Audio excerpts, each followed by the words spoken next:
আসসালামু আলাইকুম। পবিত্র মাহে রমজানের শুভেচ্ছা জানিয়ে শুরু করছি চ্যানেলের সংবাদ। শুনছিলেন শিরোনাম, এবার যাচ্ছি বিস্তারিত সংবাদে। ব্রিটেনে বেড়ে ওঠা বাংলাদেশি তরুণ তরুণীরা এখন জীবনসঙ্গী নির্বাচনের ক্ষেত্রে নতুন ধারা অনুসরণ করছে। ঐতিহ্যগতভাবে অ্যারেঞ্জ ম্যারেজ বা পারিবারিকভাবে নির্ধারিত বিয়ে বাংলাদেশি অভিবাসী পরিবারগুলোর মধ্যে প্রচলিত থাকলেও নতুন প্রজন্ম এই রীতি থেকে দূরে সরে আসছে। তারা বাংলাদেশ থেকে জীবনসঙ্গী বেছে নিতে অনিচ্ছুক। এখন ব্যক্তিগত স্বাধীনতাকে বেশি গুরুত্ব দেওয়া হচ্ছে। বিস্তারিত এহসানুল ইসলাম চৌধুরী শামীমের প্রতিবেদনে।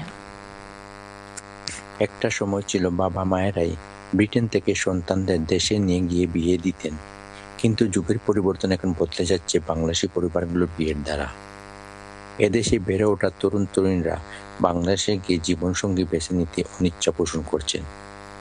এ ব্যাপারে চ্যানেল এস এর সাথে আলাপকালে ব্যারিস্টার তারেক চৌধুরী বলেন, বর্তমান সময়ে বিশেষ করে ব্রিটেনে বেড়ে উঠা বা জন্ম নেওয়া ছেলেমেয়েরা বাংলাদেশে বা ব্রিটেনের বাইরে গিয়ে বিয়ে করতে চায় না। এর বহুমুখী কারণ রয়েছে। একটা হচ্ছে যে এটাতে ফিজ এবং অন্যান্য বিশেষ করে বেতনের যে থ্রেশহোল্ড, 29,000 পাউন্ড বছরে ইনকাম করতে হবে, 6 মান্থসের ব্যাংক স্টেটমেন্ট দিতে হবে। এইটা দুইবারে, যদি সব কিছু ঠিক থাকে, দুইবারে অ্যাপ্লাই করতে হবে। প্রথমে আড়াই বছর পরে আবার কাগজপত্র দিতে হবে। এই হেসেলটা কেউ পোহাতে চায় না। আগের মতো জোরপূর্বক বিয়ের সংখ্যা অনেক কমে এসেছে, কারণ ব্রিটেনে এখন বিয়ের ক্ষেত্রে ব্যক্তিগত স্বাধীনতাকে অনেক বেশি গুরুত্ব দেওয়া হয়। এখন তো বিলিতেই যারা পড়াশোনা করতেছে, তাদের জন্য চাকরি করতেছে, তাদের বাঙালি পিতামাতা যারা চান সেই ধরনের ছেলে মেয়ে উভয়ই এখানে অ্যাভেলেবল আছে। সুতরাং এবং এটা সহজ, একজন জানলো চিনলো সব কিছু মিলিয়ে সেজন্য বাংলাদেশ থেকে ব্রিটেন থেকে গিয়ে বিয়ে করার সংখ্যা কমে গেছে।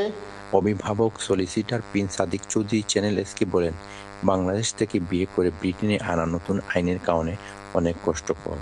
ইয়াঙ্গার জেনারেশন তারা চায় না ইউকে বাড়ি গিয়ে বিয়া করতো, কারণ আমরা আমাদের ফলার নম্বর একটা কালচারাল ডিফারেন্স আছে, তার বাদে কমিউনিকেশন একটা গ্যাপ আছে, তার বাদে living cost is very high in United Kingdom. আগে একজনের ইনকাম দিয়ে এটা সাস্টেইন করা দিত, তখন you need minimum 2 income to sustain that. আর এদের সাথে বিয়া করলে it will be more convenience because both partners can earn to make their living. বিশেষজ্ঞরা বলছেন, এই পরিবর্তনের পেছনে মূলত শিক্ষা, স্বাধীন চেতা মনোভাব এবং পশ্চিমা সমাজের প্রভাব কাজ করছে। ব্রিটিশ বাংলাদেশি তরুণ তরুণীরা যেমন মূলধারা লেখাপড়া থেকে শুরু করে জব মার্কেটে খুব ভালো করছেন, সেটার সাথে সামঞ্জস্য রেখে তাদের জীবনসঙ্গী ব্রিটেনে খুঁজে বের করার দিকেও মনোযোগী হচ্ছেন বেশি। তবে সরকারের ইমিগ্রেশনের নতুন নিয়মেও বাংলাদেশের লন্ডনেই বিয়ে কমে যাওয়ার পেছনে অনেকটা দায়ী।